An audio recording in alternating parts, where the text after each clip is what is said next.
কিন্তু 1-0 গোলে খেলোয়াড়দের দৃষ্টি আকর্ষণ করছে।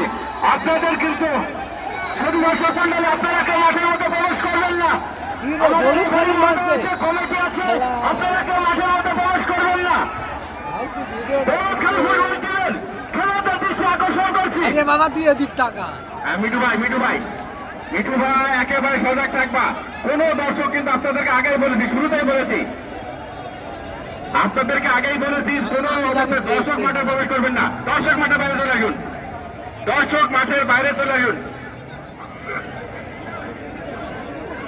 রেফারি আলাউদ্দিন আহমেদ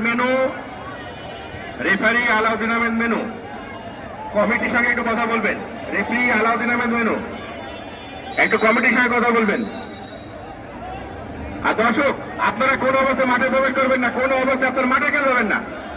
কোন দর্শক মাঠে যাবেন না, মাঠের কাজগুলো মাঠে থাক, মাঠে কাজগুলো মাঠে থাক। রেফারি আছে, সহকারী রেফারি আছে, রোনার আছে, সিদ্ধান্ত নেবে।